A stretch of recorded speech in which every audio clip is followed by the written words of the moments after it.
Hiniling ng asawa ni Vice President Sara Duterte na si Attorney Man Scarpio sa Quezon City Regional Trial Court na pigilan ang paglalabas ng income tax returns sila ni Duterte sa House Justice Committee. Bago naman ang impeachment hearing mamaya, lumabas ang isang dokumentong pirmado ng nagpakilalang dating aide at bagman na si Ramil Madriaga. Ang mga detalye sa unang balita ni Tina Panganiban Perez. Nakuha ng GMA News ang liham na ito mula sa isang reliable source sa kampo ni Ramil Madriaga. Sulat kamay, pirmado at may petsang April 11, 2026. Si Madriaga ang nagpakilalang dating aide at bagman umano ni Vice President Sara Duterte at isa sa mga pinahaharap na testigo sa impeachment proceedings na isinasagawa ng House Committee on Justice. Sa dokumento, tinukoy ni Madriaga si FPRRD, ang initials ni former President Rodrigo Roa Duterte. Noong November 2021, binanggit daw sa kanya ng dating Pangulo na hahayaan daw tumakbo si Bongbong Marcos bilang Pangulo kasama si Sara Duterte. Pero kukunin nila ang pagkapangulo pagsapit ng taong 2025. Ito raw ay para mapalawig ang kontrol ni Duterte sa gobyerno at gagamitin lamang si Marcos bilang political tool. Pagkatapos daw manumpa sa tungkulin ni VP Sara noong taong 2022, sinabi ng dating Pangulo sa isa namang pulong kasama si Madriaga at ilang retiradong general, ang plano niyang alisin sa pwesto si Pangulong Marcos sa anumang paraan. Uupo bilang Pangulo ang anak niyang si Sara Duterte at maaari pa rin itong tumakbo sa 2028 presidential elections. Dagdag pa raw ng nakatatandang Duterte. Alam daw ni Pangulong Marcos na bababa siya sa pwesto sa 2025 at ibibigay ito kay VP Sara.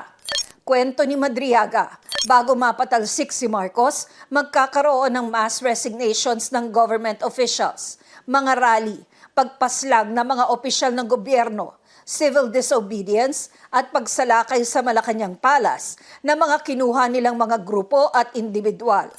Ito raw ang assignment ni Madriaga, ang mag-recruit ng mga makikibahagi, kabilang ang mga kriminal at kahit mga sindikato. At kapag nagkakagulo na, ito raw ang magiging daan para magsagawa ang militar ng kudeta.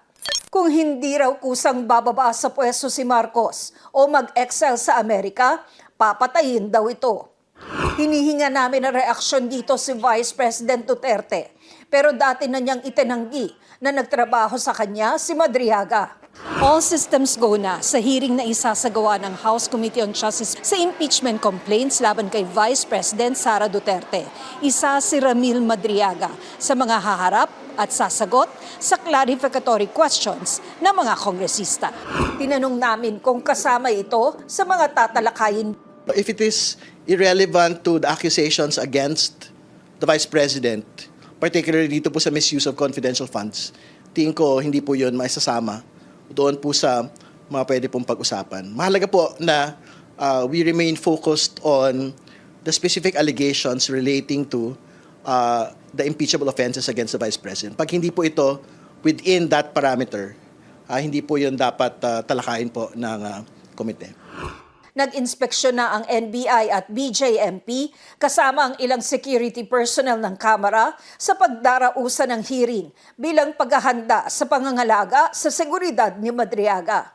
May natanggap naman ang House Committee on Justice na kopya ng petisyon ng asawa ng bise na si Attorney Man Scarpio na humihiling sa Quezon City Regional Trial Court na pigilan ang paglalabas ng income tax returns nila ng bise sa impeachment hearing.